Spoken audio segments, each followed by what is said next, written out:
Zach is a risky kid at our program.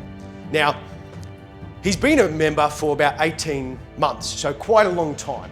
And what happened was one day he was in one of the sessions and he's going too fast. Zach peels around a corner and runs face first into a bar. Now that bar's been there for a little over half a year. He has used that many times, okay? He's learned a lot of moves on it as well. Runs into it, face first, right? This kid was necessarily upset, right? A lot of blood nose, team handled it, we've got protocols for all of that. We followed up the next day. This isn't about those moments because accidents happen, right? So he did nothing wrong. We always check in with family. So the next day we called up the family, oh, how's everything going? And what the family said was they said, okay, he's okay, no permanent damage. Thank you for asking.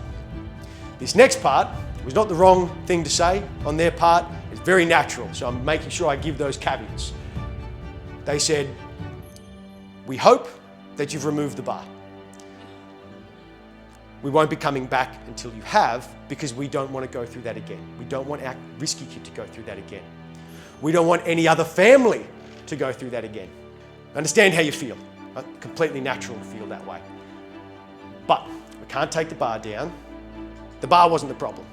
He was going too fast. Wasn't watching where he was going, ran into it face first, right? That was the problem. He wasn't being aware. And we said, he's used it many times. He knew it was there. Just in that moment, he missed it. Right? Injury, not fun.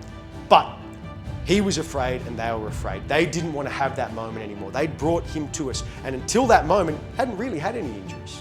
So having to face that for the first time, they went with avoidance. They said, we don't want to do this. Right? We don't want that to happen.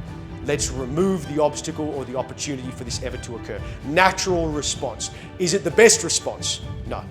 And so what we said was, if we have to take that bar down, not only will he never be able to practice that move again, which he had mastered a move called the underbar on it.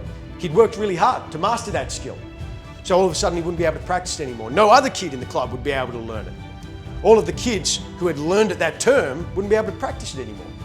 So we said, what we'll do instead is, we'll bring him in. We'll take him through the space, we'll refamiliarize himself with it, and we'll train him how to duck when he goes through there.